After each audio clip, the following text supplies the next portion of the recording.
Welcome to another episode of the Night Owls Disc Golf Podcast. I should have held that more serious instead of laughing in the middle of it. It's all right. I'm Shane. I'm JP. This is the Night Owls Disc Golf Podcast. So, today we're going to talk maybe European Championships, maybe some Discmania Challenge, maybe about a muscle hamster. And maybe we'll talk a little whale socks and hold on. Sacs. I'm glad you said that because I was lost there for a minute. I feel like I might have had a stroke there. Oh, boy. So anyways, we'll talk a little whale sacks, maybe a little flight towels. And then JP has stuff written down too. I do. Yeah. So look forward to that. Night_owl_pod and door_discs_golf. And then Door Disc Golf for all your disc golf needs. DoorDisc.com for all your disc golf needs. It's a day. It's been a long day. It's been a long weekend. Yeah. So I was telling JP off air that we had a lightning strike one of our establishments and took out a whole bunch of stuff. So we are recovering from that. And it is what it is. You know, there's nothing we can do about Mother Nature. But I will tell you, it is powerful. Have you ever seen like a lightning strike up close, like right after it happens? Not personally, but I've seen pictures of like burned holes in the ground and everything. Yeah. So this hit probably about a 60 or 70 foot cedar in the woods. And it was about 50 or 60 feet away from the building. But there was a Cat 6, an Ethernet cable, buried in the ground for a wireless access point. Uh-huh. And it somehow hit this tree just like a grenade went off in the middle of it. Just splinters everywhere. And then it hit this Cat 6 cable, went to the pool shed, went up into the building, fried so far 6 TVs, like 14 or 15 cable boxes, like Whirlpool tub, like, and then took out like the chemical controller and the hot water heater for the pool. Like, it's nuts, man, nuts. So when the cable guy was here, he was pulling everything apart, just looking at everything, especially in the unit closest to where the lightning struck. And when he pulled the cable off, it was actually melted and burnt into the cable box. Oh my gosh. It was nuts. Oh my gosh. And then all of our internet went, like everything for internet wise, like all of our access points, our switch, our gateway, our everything was fried. And you took the Ethernet cable out of the access point out of the switch that it went into, and it was completely black and all the insulation was melted. It was crazy. And we're just finding more and more stuff. So, but it's been a long end. We're completely full. And this is a rental property and we're completely full. And so it's just one of those, like, I bought every LG TV within a certain size range in Sturgeon Bay. Yeah. So if you're looking for an LG TV in Sturgeon Bay, they don't exist right now in that 50-inch range. Wow. So I can't imagine. It's like, we're buying everything. Yeah. Walmart, Target, whatever. Well, so Target had 1, and then I went to Walmart, and they had 5. And I was like, so I want to buy the LG TVs. And he goes, okay, yeah, no problem. Do you want someone to help you carry it out? And I go, no, I want to buy all of the LG TVs. And he goes, really? And I go, yeah, you have 5 of them in stock, right? And he's like, yeah.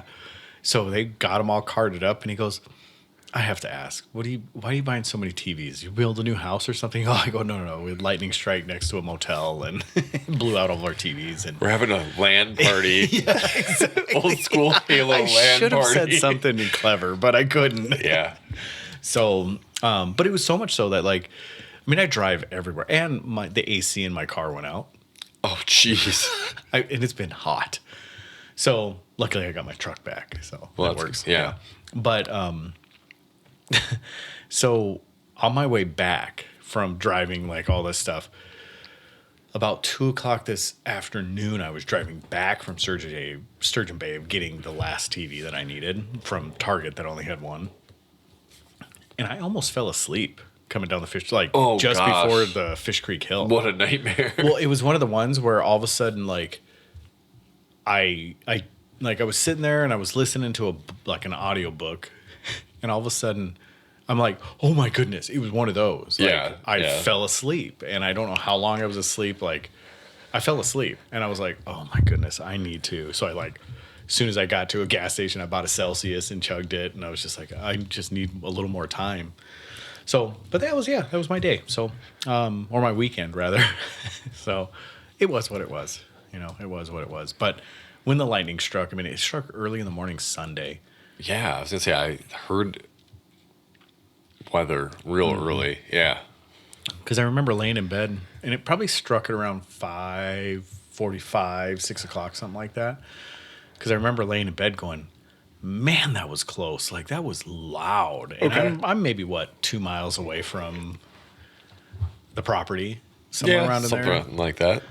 And then we had our baker and our restaurant manager and then our kitchen manager were all there, and they said it was like everybody jumped. It was so loud, and it's only a couple hundred yards from the cafe. Yeah, but yeah, it was pretty nasty. So if you've never seen lightning, it's crazy. But yeah, just huge chunks, 150 feet away. The devastation was crazy. Just dirt and branches and everything up on a 2-story building, on the roof, wow. It was truly, honestly, like someone set off a bomb. It was crazy. Unreal. Yeah, it was really cool. But anyway, so there you go. It was really cool. Let's it was really cool. No one got hurt.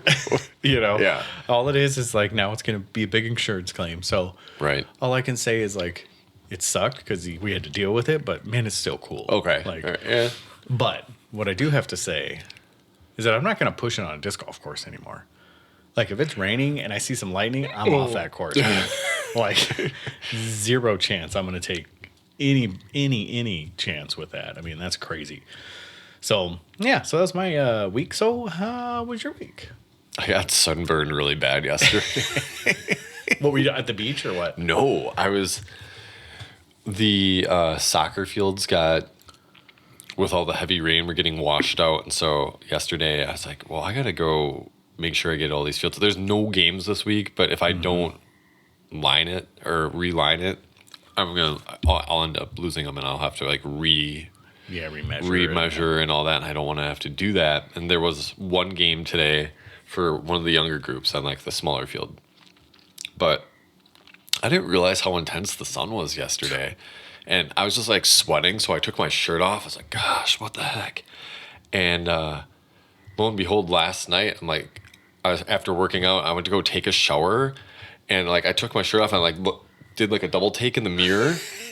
And the front part of me is mostly white, and then my back is just red. And then where the shorts, there's a perfect horizontal line. I was just oh my gosh. Yeah. And I think last week I said wear sunscreen. Yes, exactly. Yeah, that was your advice. Yeah, and I totally didn't do that. Right. But yeah, I totally underestimated because our machine broke, our lining machine. So I was doing it by hand. I was literally down going with the spray can. What a nightmare that would be. And so I see the paint on your fingernails still. Yeah, I do have a little bit still on my fingernails. Yep.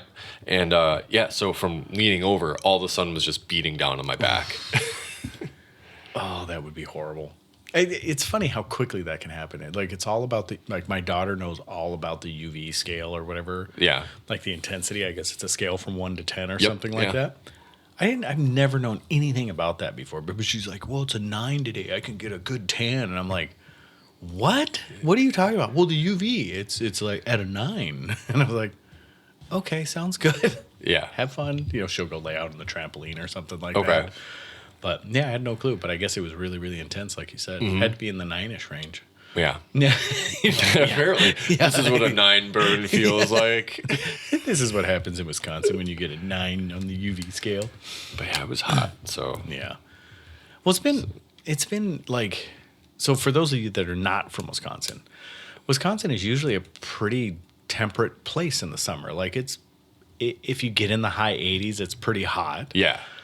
And you stay like above the 60s. So it's in that 60 to 80 range. It's like a beautiful 3-4 months. You Right. know? You It don't is. really get horrible weather. And it has been disgusting. Like we've been in the 90s or in the 50s. Like it feels That like is and true. raining like crazy. Yeah. Yeah. It's been just up and down. And the weatherman never knows what it is. No. You know? No. like today, I thought it was gonna be in this like low 70s, and at one point I was driving around, and it was high 80s. Yes. It was like, oh, this is disgusting. Yes. And then the other day it was 95, like you said. And Yeah. just not ready for that. No, not at all. Not at all. Usually, I mean, we see it late August. Yeah. You know, but for the most part, like we get a really good couple months, like where it's just t-shirt and shorts weather, and you don't really have to worry about anything. And yeah, like if you don't roll up your windows in your car, like who cares? You know. Yeah. I mean, but now like you got to be Johnny on the spot with making sure all your windows are rolled up. And well, the thing that bugs me is being outside so much is that I'll be like sweating my keister off all day. Go to a softball game and it drops like 20 degrees Yeah. and you're freezing. Like, Yeah. it's crazy. I don't understand it. So it's not amazing disc golf weather, that's for sure. No, definitely It is not. so wet. I mean, we could so have had wet. European Disc Golf Championship conditions, Right. Yeah. True. but we were lucky that we only got bad rain. Yeah. So, well, there you go. So that's, I guess, what we've been up to. Anything else? No, but you know what? Kids' sports are starting to wind down now. Oh, it's so nice. Yeah. One of my kids has nothing right now. We'll try stuff, but that's Okay. all like, Yeah. So might have to actually get out and play some disc golf. I know. I would love to. I might hit one of our last tournaments that we have down in Green Bay. We got 3 more left. I might try to go hit one of them. Maybe Okay. 4 more. I did see Matt post something about Yeah. tournaments yesterday, maybe. Yeah. Yeah. Might have to And do there's that. the new, well, not tournament related, but Door Disc Golf has the new, what is it? Dyers. The Dyer's racks, the Dyer yeah. section. So that is very interesting. So if you're a Dyer from Wisconsin or not, and you want to have a place to sell your discs, so you want to sell your creations, and online's not doing it, maybe you're not a Facebook guy or whatever it may be. So Door Disc Golf has decided that we are going to try to give local dyers or dyers a chance. So you can buy a rack, a space on a pergola shelf, so like a retail area, and we'll take a cut of it. So it's kind of like consignment almost. Yeah. So we'll take a cut of it, and then we'll send you the money once we sell the discs, and you do it month to month. So you pay a flat fee, and if I remember right, it's $25 for a rack. Okay. That rack will hold up to 15 discs, and then that's your spot. So you pay $25, put it up there, we'll sell it for you, and then we take a small percentage off the top, and then you get everything else. So we get the $25, a small percentage, and then you do it. Right So on. you can come display your stuff. You can put your logo on it. You can do anything you want with that rack, and that's yours. Wow, so we that's have a cool. whole section that's dedicated to just dyeing.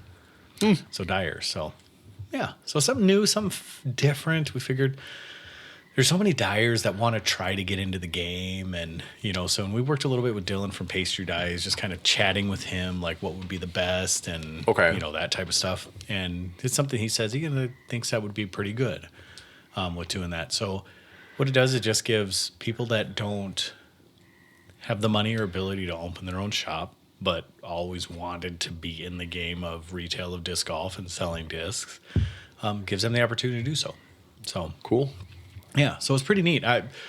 We talked about it, and then recently Matt just got it all together. Once he put all the shelves together, got them painted and all that stuff, we had the space for it, so he put it out there. And I think we have 2 dyers so far. Yeah, I if think not so. 3. No, there was 2, and then we just got another one, so 3. Okay. So the racks are starting to fill, Cool. and we haven't really pushed it out that hard. Yeah. We're just kind of word of mouth at this moment. So But yeah, because I mean, he just had a post about it the other day. He's like, "Hey, if you're a dyer who's we're looking to get, kind of get people into the store and help you out, or yeah. see what we can do." Yeah. So he's been doing awesome. He's killing it. So, taking all these random conversations that we have here and there or throughout the, time that we've been working together, he's just like taking them and going. He's finding some good avenues for him. He works it out. He's the one in the store in the shop all the time, and he knows the hurdles that'll have to be jumped, and he figures it out and does it. So he's killing it. Right on. Yeah. So, yeah, and I think outside of that, let's talk about whale sacks and flight tails first. Okay. So, just heard about whale sacks, and whale sacks has sold to somebody else. Yes. Sounds like everything's going to continue to work as has been. And so I don't think there's any big changes to happen. But Flightel has, after 8 years in business, has decided to close the doors. So I don't know if they tried to sell or didn't, but what I do know is that they are closing their doors, and there's kind of no questions asked. They did put out a nice press release, which is kind of cool, but it just essentially says we're done. In a lot more elegant way. Right. I can't remember if they gave the reasons in there for it. I'm trying to find it now. It was like everywhere, and now I can't. But so if you don't know what flight towels are, flight towels, they have the towels where they put the edge of the discs on it, and it's for warming up and things like that. Right. But also, they make like Zuga card accessories. So they make the handles for Zuga cards. They make these little disc clips where you clip your putter onto the side of your Zuga handles. They make phone carriers, or they sell phone carriers for the Zuga cards. So they make quite a few things. But what they do is they take factory second discs and then turn them into grips for these flight towels. Right. So, and the flight towels are great. But yeah, so they have decided to shut the doors. I did see some comments because someone posted that about them closing one day, and they said that people had gotten them in players packs or something like that, and they're like, I have never used it.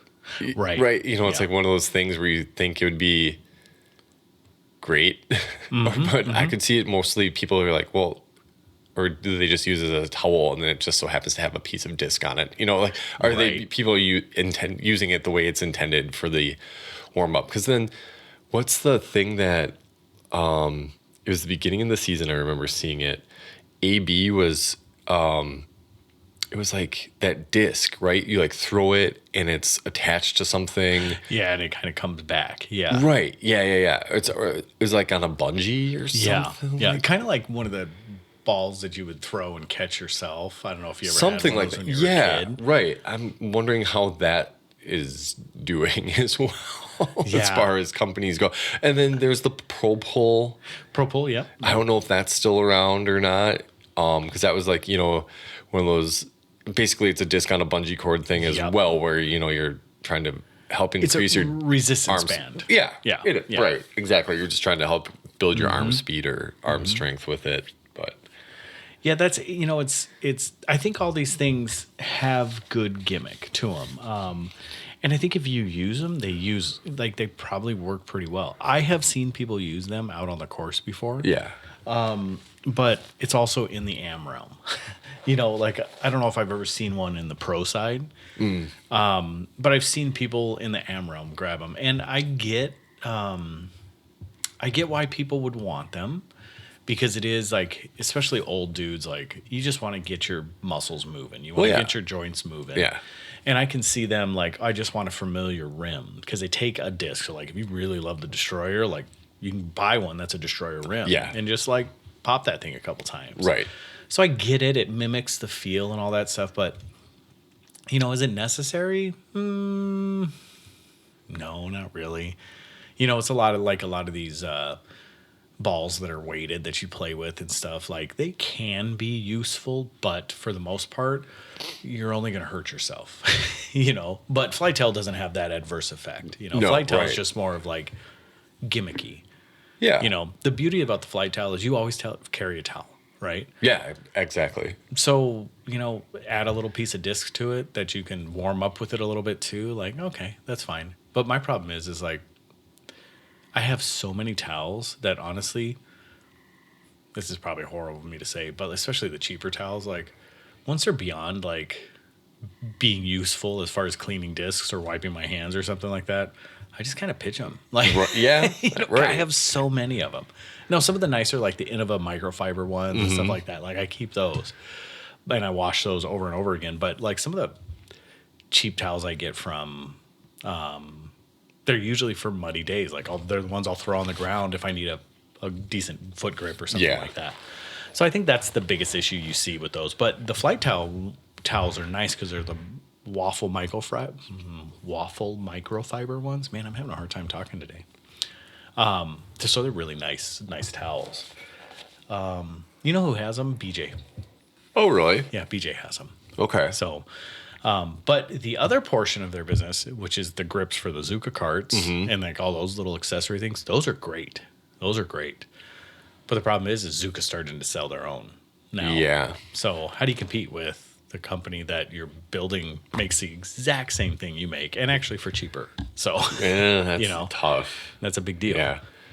And like, so going back to whale sacs, I can kind of see. So Tina had mentioned in a post that she was selling it. She's going to be, from what I understand, writing a book. I don't know exactly what the book is about, if it's going to be fiction or nonfiction or whatever. But, Whale Sacs was one of those kind of like pet projects where she was having a lot of her friends Make them on the side, right? Yep. And so my guess is that I don't know if there's a quota. I'm sure that, like, can you help me make so many? I'll pay you this much. And, Erica Stinchcomb was one of them. I'm sure, she's out on tour. She's doing stuff for Jomez. I don't know how often she's helping making whale sacks. Or, Right. It's one of those companies where you can only make so many at a time. I don't, like whether it's sewing them together, filling them with chalk, whatever it is, that's time consuming. And like, I don't know what labor costs are for, you're paying these people or whatever, right. but yeah. And I think they got paid per bag. I known somebody that knew her pretty well and kind of explained to me the vague, like surface level view of how they do things. And it's basically they get paid per bag. Oh, interesting. And it was an interesting business model. So let's go back to Tina. So I don't know if you followed her on social media or not.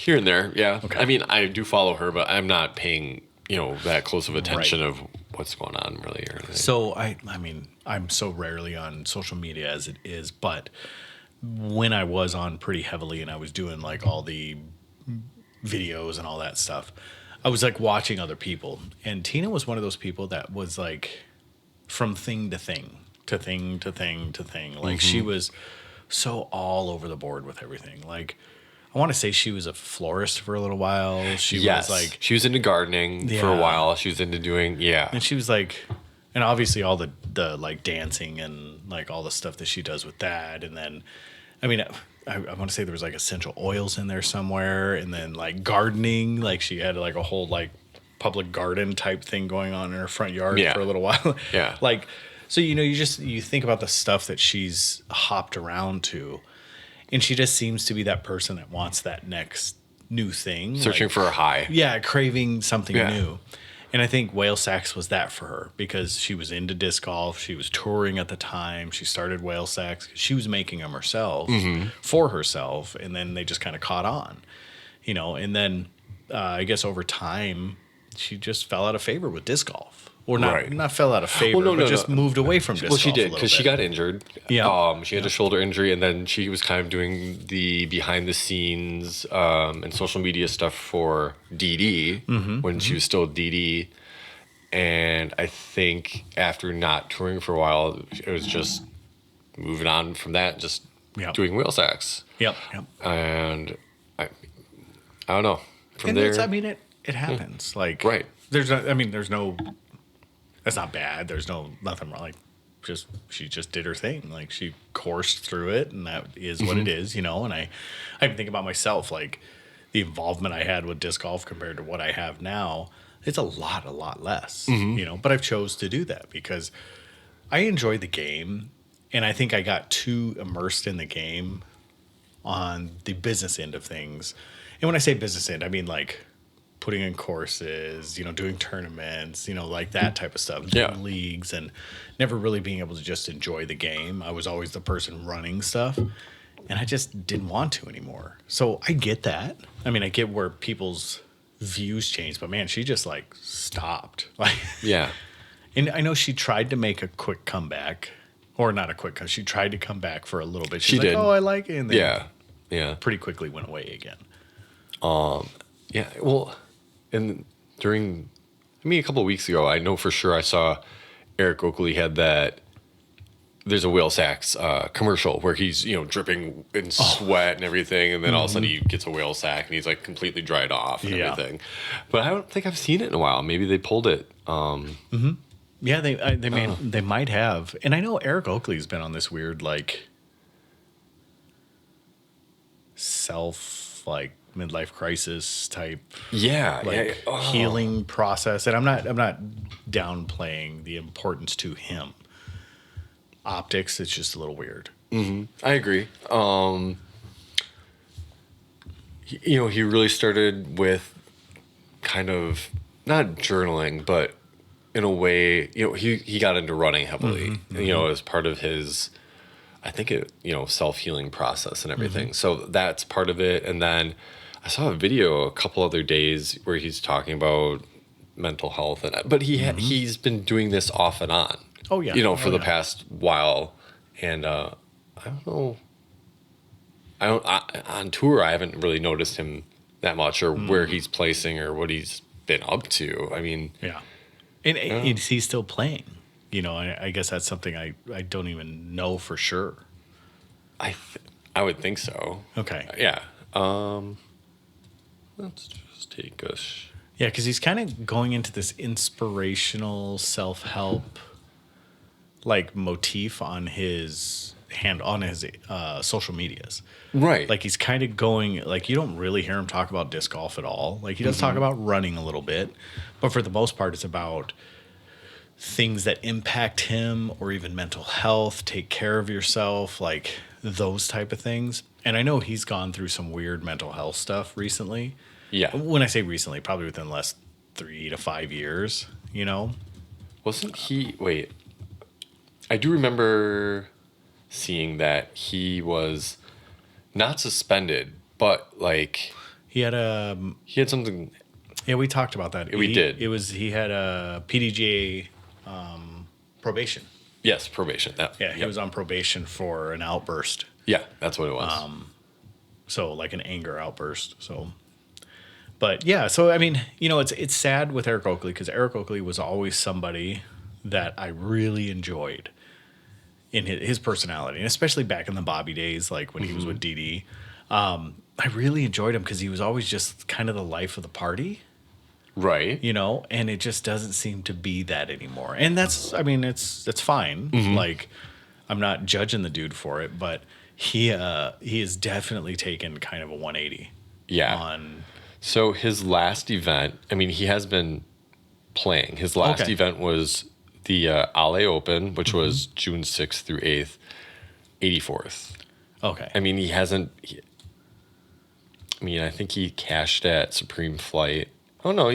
Supreme Flight, Waco, Open at Austin, KC Wide Open. Like he finished 40th, 32nd, 22nd. He had a 66th at Music City, 24th at KC Wide Open. So he's not 44th horrible. At Champions Cup, 59 at Cascade, 74 Kona Peace J, 84. Okay. So I mean, the past couple of weeks haven't been great, but I mean he's cashed a couple times. Sure.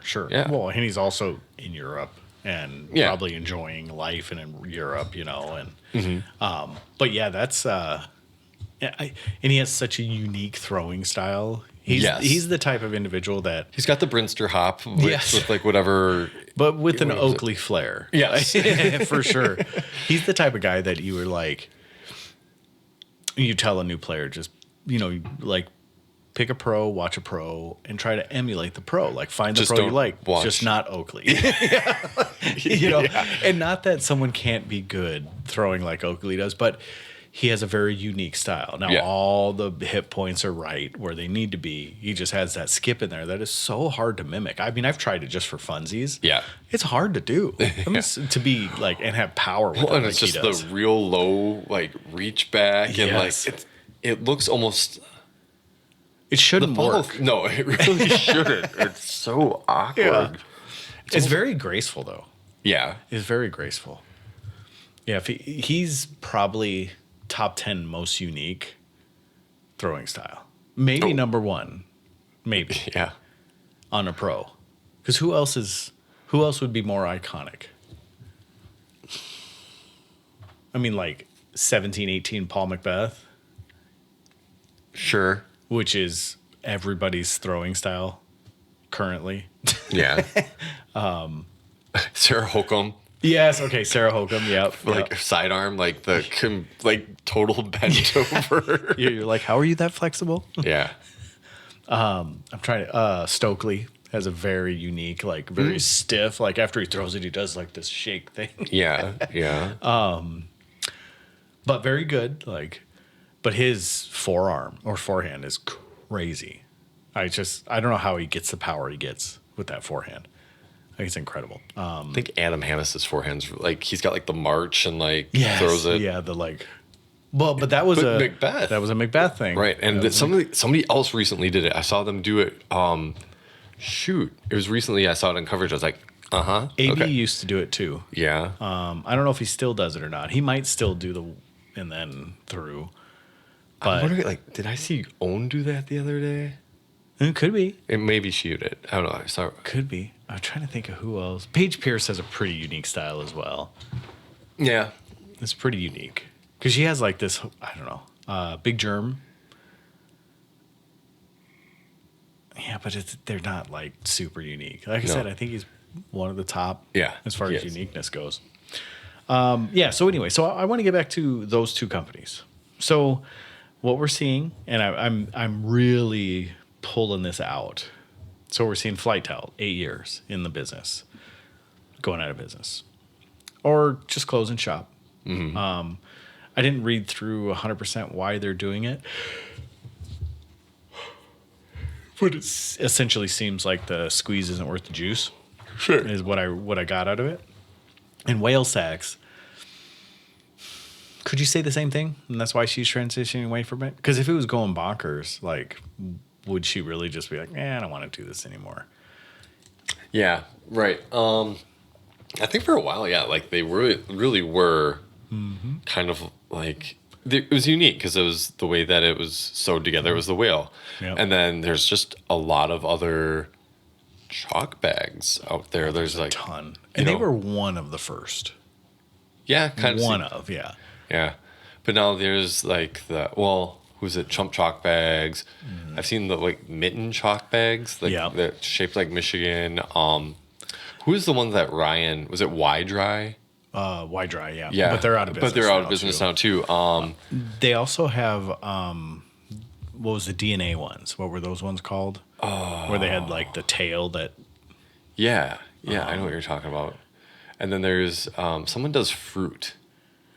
There's like banana, like Okay, yeah. okay. I forgot who that is. So yeah, I mean, there's a lot of different companies out there. Yeah, and we're not even coming close to scratching the surface of all the companies No. too. Yeah. Because then every manufacturer has their own bags as Right. well. Yeah.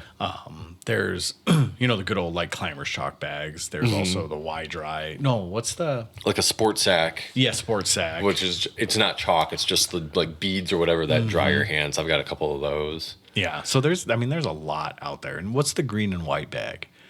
The really chalky one.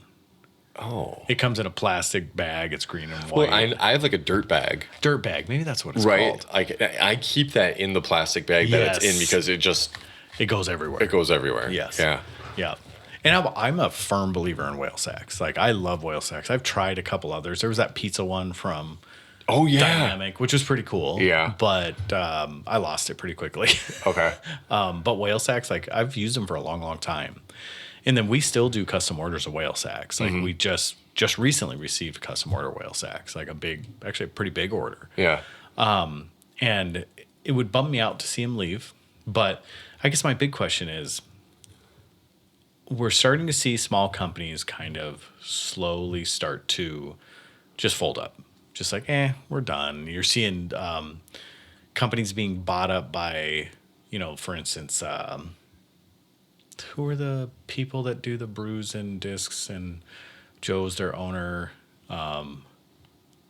like the largest disc golf retail store. Like they keep buying up places. Another round. Another round, yeah. So you have another round that's buying up like essentially struggling disc golf shops that really can't, thrive by themselves. So they use the buying power and marketing power of another round to survive. So is it getting worse? Is the industry of disc golf getting worse? And when does that translate to our flagships? So our big manufacturers and stuff like that. I mean, I think it already has slightly, but when does it truly affect one of them and they go out? I don't know. Because, I mean, Lone Star is not big, but it definitely seems like they're not putting out as much. No. I mean, because we talked about they were hot for like like About a year, yeah, or so.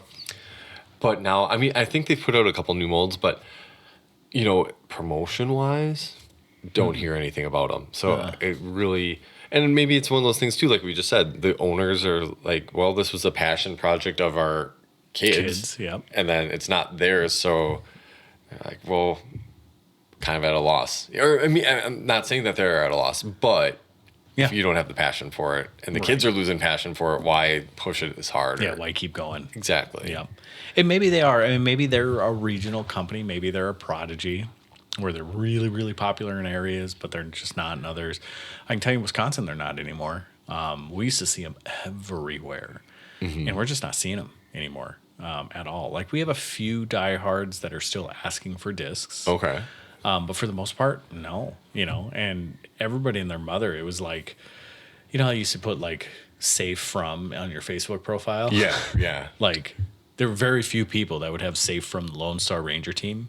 Yeah. Because everybody was on the Lone Star Ranger team. Now I can't tell you if I don't know of a person, except for maybe Joey Roaring. Yeah. Is the only person I know that's on their team now. So Okay. And maybe there's more, and I'm not that deep into the disc golf community anymore, but I can't think of really anybody. I mean, maybe there's one other guy that I know. But man, I used to be like everybody that I knew was on the team. I always thought a company kind of like Ripped Revenge. Okay, yeah. Like it's fun, but how often are you going out and playing it, or doing something like that, or you buy it once, it's like, okay, they have expansion packs? Well, I would say there is expansion packs, but I've never. Yeah, I have the one pack, and I don't even know if I've ever. We used them once. Did we play with them once? It was we used Jordan. them once. Yeah, and that was it. And it was fun, but you have to have the right group of guys. Yeah, and it was fun with us. Like I really enjoyed it. Yeah. I'm kind of wondering. They also have that disc golf dice. Yes, I don't know if you remember that or not. I do have a set of those. I just don't know where they're at. We got them in a player's pack. Oh, really? Mm-hmm. And then the Boda Bros, and also Brixton. When is Brixton dropping their next line? Oh, I don't know. Because they still haven't dropped their 24s yet. It always takes them pretty long. It did, yeah. Well, it was about this time last year that the 23s came out. Yeah, yes, it was. It took them, because I remember, what year did I order stuff? I don't know, but it took them a really long time. They said it was going to be out within a couple of months, and it took them way longer than what they initially said. So yeah. I just figured with the new owners, it would be a bit of a cash infusion, and like it would pick up pace a little bit, but I guess not. I was just looking up disc golf pins because I was wondering if they were still a a thing as well. Yeah, and yeah. they are. Okay. They're still a thing. Just haven't seen. Oh, yeah, for sure. 2023 box sets are still, still for sale on Brixton, but don't hear anything. Oh, that's funny because we are not allowed to buy them wholesale anymore. Oh. Because they cut us off November of last year. We weren't allowed to buy wholesale anymore. Okay. And it was just like, this is your last chance. Like, here's your wholesale. And I know they've done some like champion packages and stuff like there's a bunch of different type of packages for Brixton. Okay. But yeah, there's like they're doing, what do they call it? They're like the winners of each Pro Tour event get a card now. So I they have call it seen the that. Champions cuts or something like that. Something like that. Yeah. So they're doing some cool stuff. But I'm just wondering, like, when are we going to start seeing, if we see, are we going to start seeing companies fold up? Or are we just not going to hear about it? And all of a sudden you're going to be like, hey, what about, they don't exist anymore. Yeah. You Yeah. know? So, all right. Well, we want to get into talking some disc golf tournaments. So there is a 2024 Tour Series base set for $80 on Brixton right now. Really? 18-point thickness, 100+ players, no autographs or relics. Yeah. So it's just the base cards. You're not getting anything crazy like they used to, with like the extra stuff. What do they call them? What do they call those things? Well, it's like the autographs and the relics that it's like the shirt and like disc or whatever in the card.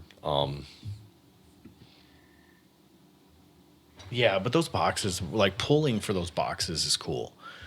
And when you buy just the sets, it just kind of takes away from the excitement of it. Yeah. So to have those where you can get a signature card and all that stuff, it's pretty neat. And then you get to pull, what do they call those packs? Expansion packs or something like that. But yeah, they're nice little it's exciting. I can't wait till they come out because I'll buy probably one more box again just for funsies, just to see what we get. But so, all right, you want to talk muscle hamster? All right. It's one of my favorite memes. They're talking about like how disc golfers are a bunch of hippies. Meanwhile, in Iowa, and it shows like the muscle hamster all flexed up, yelling. Oh my gosh, was he ever? Was he ever? He was. There's a lot of emotion there. There was years of pent up beans. Yeah. That's what happens, folks. Yep. Get a little backed up. And Yeah. Oh, those veins are popping. And yeah. So anyway, Ezra Aderhold won his first ever disc golf Pro Tour event at the Discmania Challenge. He ended up with a 29 down, beating Adam Hammis, who was charging. Shot a 14 down, and the day before he shot a 12 down to move up quite a few spots. Who did he end up tied with? Adam? Yeah, it was Adam tied for second with. Oh, hold on a second. Oh, sorry. Oh, Evan Smith. And Okay. Evan Smith, so day two, he and Adam were playing really well. Like Jomas, because I was watching Jomas Pro, they would always do the chase card like check-in or whatever, and Evan Smith are like, well, here's what Evan Smith is up to. Here's what Evan Smith is up to. And then I was like, oh, Adam Hammis is doing this. And so, like, the two of them were playing well day two. But, so round one, Calvin shot, it's Calvin, Coriolis, Ezra, and then Isaac Robinson beat out Ezra Robinson because of PDGA numbers, which is pretty funny to make league card. And so I'm watching Jomez, and Calvin's like, all right, 13 under going into round one, and then just boom, 6. Yeah. Like, he did not start out the round hot. But round one hole one was interesting because they added those Mandos. Yes. So now, Yes. Everybody play the highs around that outside tree, and now you're forced to go right down the middle. Yep. And like, there's a couple holes that actually changed. I know they had talked about doing that because they were talking about like making the course more difficult. And I know there's a couple of those holes that they were doing that where it was being played as opposed to how it was designed. Right. Yeah. Yeah. So, And it's funny too, because even last year when I think Gannon went in and kind of redesigned the holes, and he was talking about it on last year's practice round. He's like, well, I didn't like this, so I did this, blah, blah, blah. And I forgot who ended up winning last year. Was it Simon? Or was it? No, I think it was Gannon, actually. And Simon the year before that. Anyway, but yeah, so I mean, there's some pretty good changes. But yeah, I was like watching Calvin, I was like, oh boy. But he still managed to like pull it out. Like he got a 5 down. Like he turned around in the back 9, and it still ended up getting on lead card behind Ezra. And actually, Ezra Robinson was on the lead card as well. And so I didn't get a chance to watch final round just because like today, like it came out today, yesterday, and then I was just like super busy. So, but it was really cool because like I was kind of following along yesterday, because even when I was out painting and doing stuff, and I was like, oh, Ezra won. Yeah. And it finally gets that monkey off his back. I mean, he's played well, here and there, and you're always like, oh, Ezra, so and close. And he's on the name, he's kind of one of those names brought up, through this year, along with like Eric Gossage and some of these other players. That is this the year that he finally gets the one? Is this the year that it finally happens? Is this the year? Well, and he made a splash when he first came on tour too, because I remember his long hair and his Prius, and like I remember they did some features on him. Like they did a lot of stuff on him, and he did really, really well. But he just could never pull it off. Never ever pull it off. And like you said, he's got that. He's got the monkey off his back now. Yes. Yeah. He his glass ceiling is higher. It is. Yeah. Right. And he finally punched through it. So yeah, that's the crazy thing, because that's the fun thing about watching all these players, right? Because I remember watching him. He came here barely at the 2020. I can't even think of it right now. Talking Silver Cup? Silver Cup. Yeah, I saw him. And same thing, like he had the long hair and everything. And I was asking somebody, I was like, who's that? They're like, oh, that's Ezra. And like, I think at the time he was with Infinite Discs. Like, I think he was, yeah. Yeah. And so I didn't know much about him. And then he finally got picked up by Discraft. And that's where like he kind of like made the jump. Like he was like building steam. And then all of a sudden like, okay, signed with Discraft, and then like improving. And that's the fun thing about watching just about everybody, walk through the years. You're like, oh, they're really stepping it up. Like, oh, this has changed. And it's just kind of coming together for him now. Right. Yep. And he did a while where, him and Brody were touring together, and he went off a couple times there too, but just could never pull it in. Because I think he ended up getting a second a couple times. Yeah. And maybe not a couple times, but once. No, there was for sure. Yeah. But yeah, he was doing pretty well because they were playing a ton, you know? And then, he just, he finally pulled it together, which is good. And also on the other end, wasn't it also a first time DGPT winner on the FPO side? Yes, it was. Yeah. So we had 2 first timers. Yeah. So like Ezra popped his cherry and okay, hold on. Oh boy. That was not intentional, folks. We'll just say first time. Yeah. So they both broke the ice. That work? Yes, broke the ice. That's a better perhaps. Yeah. So, all right. Cadence Burge also broke the ice. So she is a first-time DGPT winner. So both winners on both sides were first-timers, which is kind of unheard of. Yeah, right. And it wasn't a shallow field. I mean, you can talk the Europeans. Well, most of the Europeans weren't there because the championship is going on. Right. But for the most part, all the U.S., they're here. Yeah. So And Cadence won wire to wire. I mean, she got that lead in the first, first round, and then second round she stayed steady, played well. She had Own on her card. Who's it? Dunn? I can't think of her name. Olivia? No. Let me look real quick. I forgot what her name is. But she held it together though. She didn't make any huge mistakes. No, there weren't any. Robbie C was on her bag. I saw. And so, she just 60 first round, 56 second round, 62 third round. So, she was, Holland was charging towards the end. But, she just, played, I think, here's what I would say. You have this experience now. She's been on tour playing well for the past couple of weeks.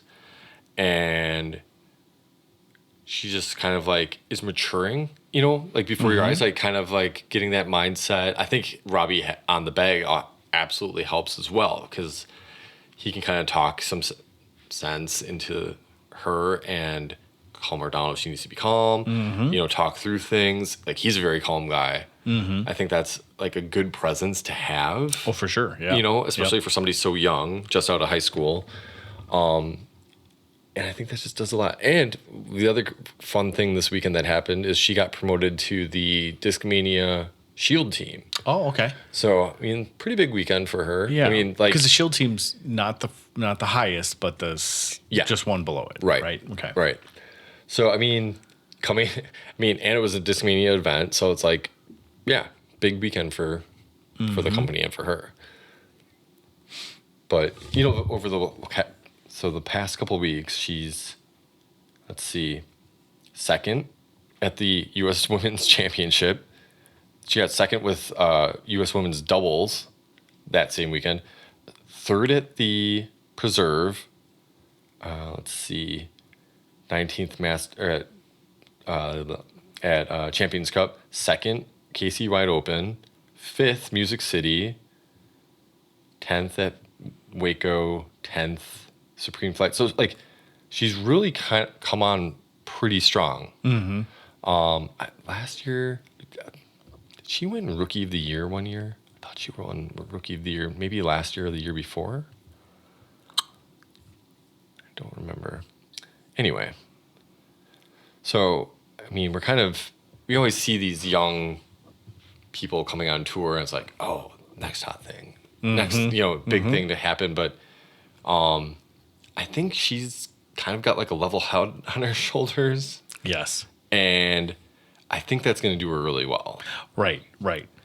There's, because you get individuals that will participate, and when they get a little bit of recognition, it seems like sometimes their focus wanes.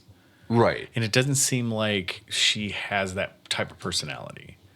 I'm trying to think of somebody in the recent future or recent past that had that happen. The theater girl. Why do I think of her I just throw her out there as a theater? Sai Ananda. Yeah. Okay. I don't know if she's a theater girl or not, but she just gives those vibes out. Okay. But it was kind of what happened to her. She got a little bit of that attention, and it just messed with her focus. It messed because she was killing it, and then all of a sudden she just kind of fell off again. Sure. I'm trying to think of another one that happened that way, but because she won, what did she win, Sai? Texas State's. Yeah, that's. And she came pretty close to winning a couple others. But yeah, it just kind of happens that way. And it's nothing there's nothing bad about that. It's just you got to learn that next level then. Right.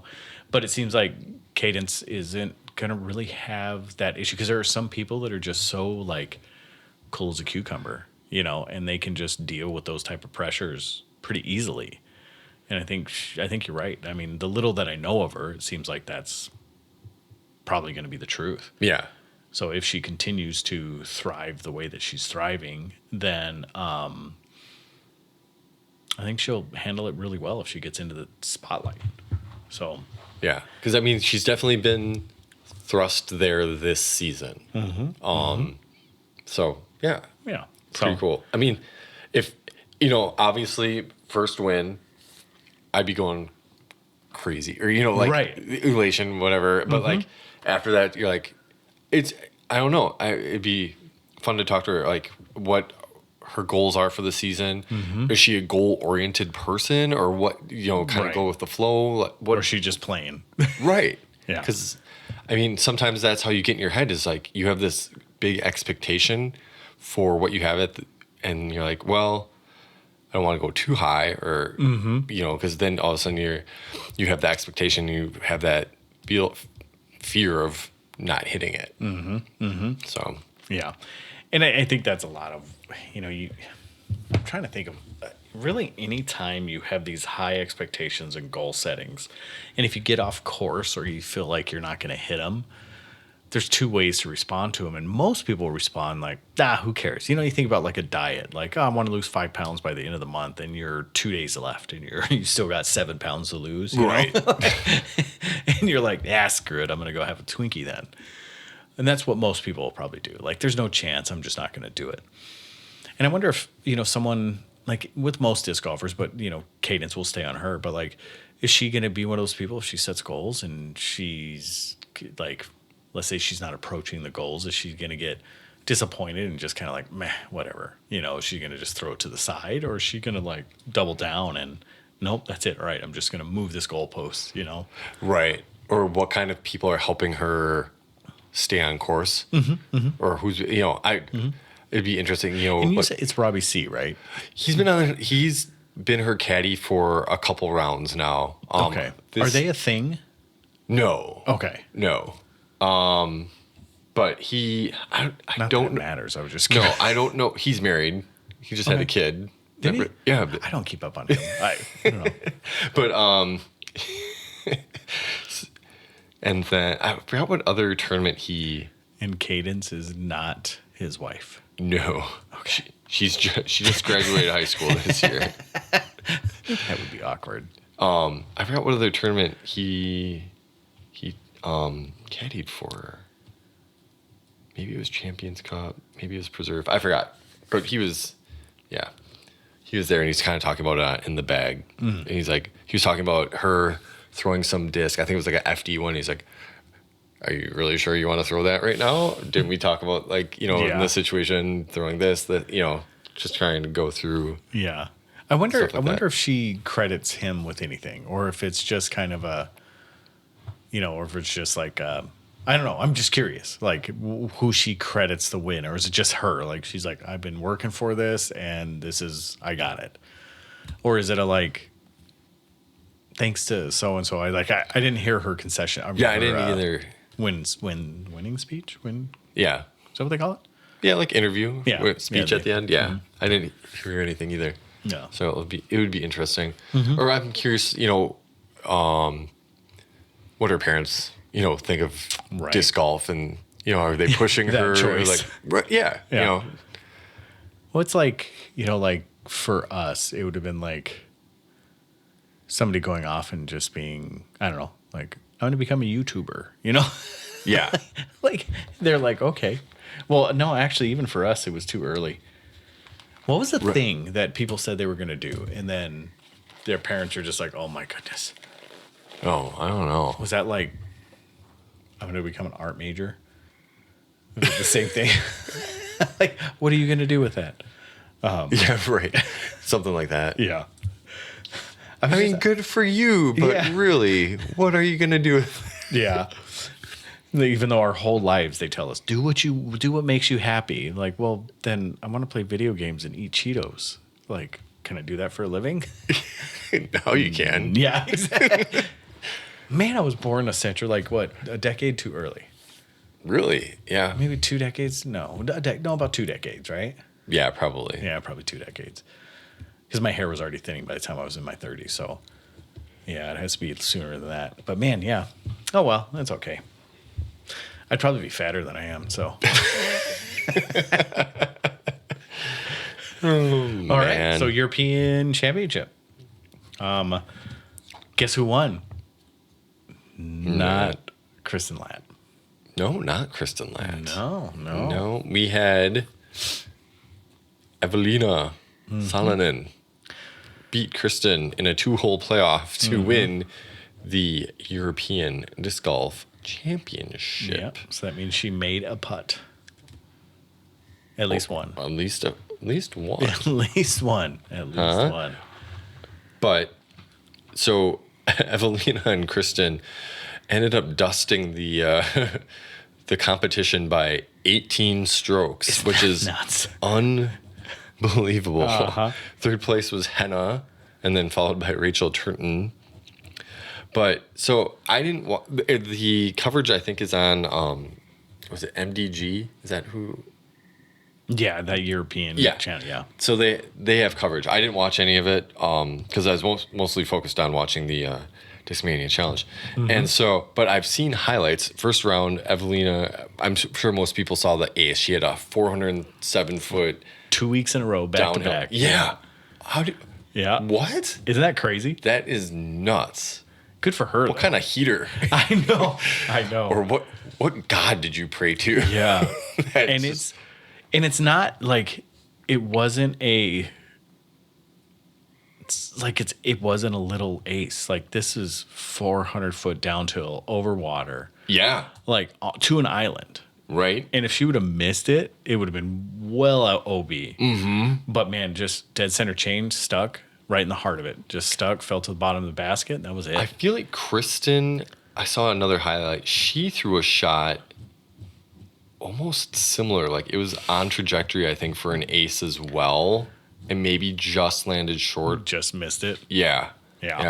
But then the real like kick in the butt this weekend was the weather there. I mean, and specifically they highlighted Hannah Blomroos, who I felt really bad for, but they showed one instance where she was trying to lay up a putt. It was like there's a cart path going through or something, and she's just trying to lay it up, and all of a sudden the wind catches it, and it just like, wobbles out of her hand and goes 5 feet. And then there's this peninsula hole. I forgot what hole it is. But I would like to say that's not the wind's fault. I mean, yeah, the wind played a factor. Oh, sure. But I mean, because everybody's playing in it. Yeah, but Right. but that was a big mistake. Like that had to have been like her famous get caught on the finger thing or something. Something like that. Yeah. I don't know. You're right. Because kind of looking at it, how do you... I don't know. It's weird because, she threw it and it like wobbled up, but limp wrist? Like, I don't... Well, I don't know. A lot of times people try to muff wind shots. Yeah. And you got to put some spin on them. Like, to get them to do what you want them to do, you got to put some good snap on them. And if you just let it flop out of your hand, I mean, you're going to get some bad juju with it, Right.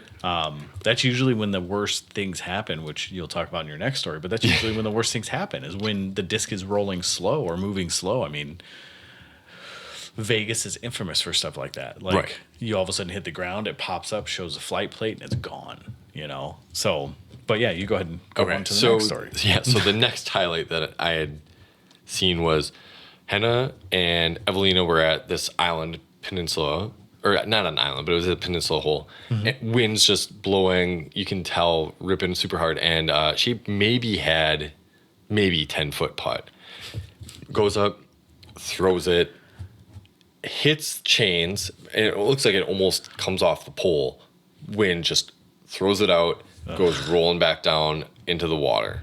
And so she ended up picking up her mini on accident and was going to move to the OB, and like it looked like she was gonna like kind of walk it out, and then she's like, someone must have like reminded her that she could just take her shot again from the previous lie. And so she ends up putting down, I think there's a marshal there, so they kind of like were like talking about where she had picked up from, and then she goes and ends up putting again from the same spot, and the exact same thing happens. Hits chains, rolls right back out to the rocks, OB. And then, so again, she goes back to the spot. Evelina, actually, after the second time she did this, goes up to her putt and just sinks it. And like Evelina's closer. She was like 5 feet, 6 feet away. And then Henna again throws again and ends up just kind of laying up next to the basket. From 10 feet? Yeah. Holy moly. And then that must have been a ripping wind to push that out that way. Yeah. I mean, I've seen winds like that, and I've played in winds like that, but man, those are nasty winds. And it must be just a slight nose up putt or something like that just catches. And then there was a comment on Reddit. They're like, well, what she should have done is take a driver, putt with that, or what you do is you flip it over. Flip it upside down. And it causes the aerodynamics and will actually push the disc down rather than lift it up. So like you aim high and it'll get pushed Smashed. down. Yeah. And what it does, and that's all nose angle, but that's assuming the nose angle is down when it hits, because whenever you show it the flight plate, whether it's the bottom of the disc or top of the disc, that's what it's going to push from. But I have done that multiple times where I'll turn the putter over and just slide it up to the basket. I've done that as well. Yeah. And that's because you just don't want to mess with it. I mean, there are certain winds that. So this is a Vegas thing again. I was hole 1 through 6 on Adidas. I don't remember what course exactly it was. Anyways, it was a hole that was kind of just in the middle of the fairway. So we tee off from a tee box and actually like 400 and some feet. And I was probably, and it was ripping wind. I was probably, 60 feet away from the basket. Okay. And the guy that putted before me obviously was a little bit further than that. So he throws it. He throws it just a standard putter at the base of the basket. It hits the ground, just barely pops up, kicks up, flies maybe 100 feet away, 150 feet away, rolls out of bounds. And this was prior to the abandoning your throw. And rolls out of bounds like 150 feet away. Unreal. It was incredible. So I was like, okay, how do I avoid that? Yeah. And I was like, oh, yeah, you can turn the putter upside down. So I just turned the putter upside down and threw it at the ground and slid up to like 15 feet away. You know, like I was just like, I ain't going to take that. And luckily by that point, by the time I had gotten there, and I, like I said, I putt with a lot of spin. Yeah. So, and especially at that time. And I was able to make the putt, but man, it's a nervy putt. But I've seen him hit chains, hit the bottom of the basket, and then get pushed out. I even had that happen at springtime this year when we were playing doubles. Hit dead center chains, hit the bottom of the basket, bounced a little bit. The wind caught it and pushed it out. It was on the hill right next to the road. Oh, yeah. Right next to the road. Okay. So, but yeah. I mean, it happens. It sucks. But it sucks even more that it happened 2 times in a row. That sucks a lot. Because that's a 4 strokes right there. Yeah. And that she lost. Like, that's incredible for abandoning a lie, and then, man, that's because I think she ended up taking an 8 on the hole. Yeah, so I mean, it was 6 just putting because you got 1 throw, OB stroke, 2 throws, OB stroke, and then layup, and then tap in. So 6, that's 6 strokes just in the putting. Man, that sucks. Yeah, I think was it 17? Yeah, she took an 8 on a par 3 and then a 7 on another par 3. So that must have been it. Yeah, she must have had one of those 2 holes. But and then the winner for the MPO side was Nicolas Antela, and he ended up winning by 16 strokes. I know. That's just absurd. Yeah, like both of these gaps are absurd. Unbelievable. Yeah. Absurd. So there is a big gap. Well, and then so also something that was interesting that I was telling you before when we were off air that apart from Evelina and Kristen, everybody else was over par. The bottom scores, this is from 35 to 40. There's 2 DNFs, so 35 to 38. Plus 101, plus 102, plus 119, plus 130. Some of the other scores, plus 56, plus 57, plus 63. So I don't know, and these are professional right women. So I mean, you can't prepare for wind. Like, I mean, you can throw overstable discs, you can throw what you think Right. is, but those discs are still going to get pushed offline. They're still going to they're going to be But affected. that's essentially 200 throws. Yeah.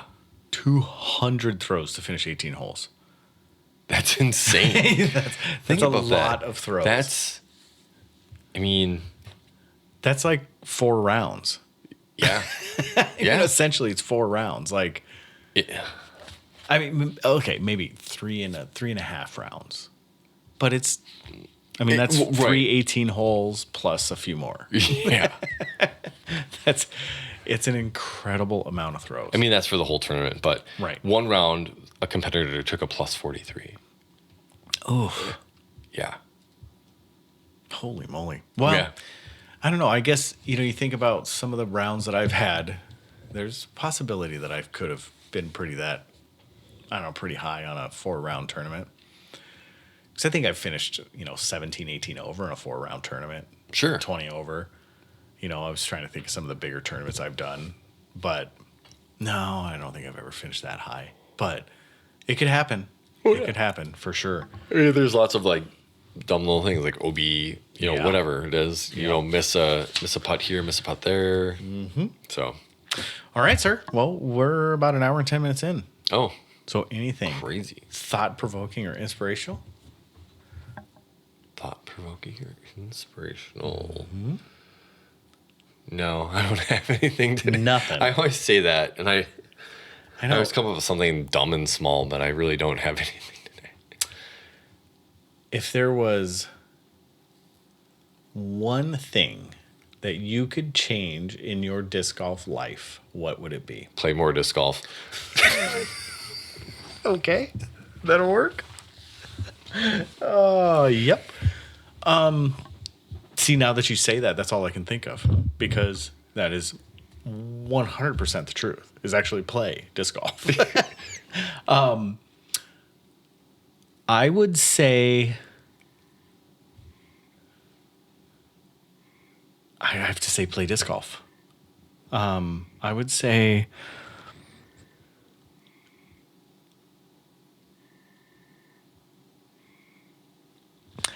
I don't know. One thing I could change about, why I should have thought about this before I asked the question, but I was just trying to come up something to leave with. Because I really like everything that's happened at disc golf. How about not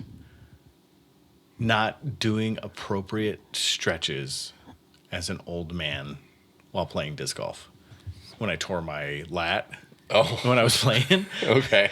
I think all of that could have been avoided by doing appropriate stretches and warm-ups. Like, I am infamous and was infamous for just walking up and playing. Yeah. Instead of actually taking my time to warm up, to do the things I need to do, go through a routine. And I think I could have avoided tearing my lat. And I think that could have ended up turning into a very, very good finish in that tournament. Because at the time, I was 13th when I tore my lat. And then, there's a very good possibility. And I was on a heater too. Like, I was killing it. I could have finished very, very well. And as soon as I tore my lat, I felt it. And from that point forward, it was just kind of all downhill. It was like maintenance mode. Yeah. And I tore it in the 3rd round out of a 4-round tournament. So I ended up staying in the cut, which was 30 people or something like that, 27 people. I ended up staying in the cut, but I came in DFL for sure. So, well, no, it wasn't. I lied. I came in like 23rd or something like that. But I dropped 10 spots. So I think just stretching, and I think I've had a lot of shoulder issues just in general in my life, but I could minimize them if I would do the right thing before I play. Sure. Just take the time. Be the old guy. Like, be the cable guy.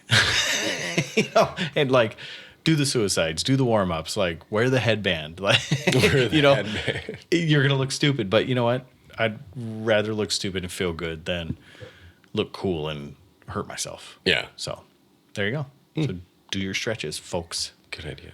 Yeah. Disc golf strong. Yeah. Some good stretches out there. Good warm-ups. All right. Anything else? Live long and prosper. Is that Spock? Yeah. That is a Trekkie. Are you a Trekkie? No. You just wanted to say it. I just want to say. All right. So with that being said, JP's a Trekkie and deuces in the toilet.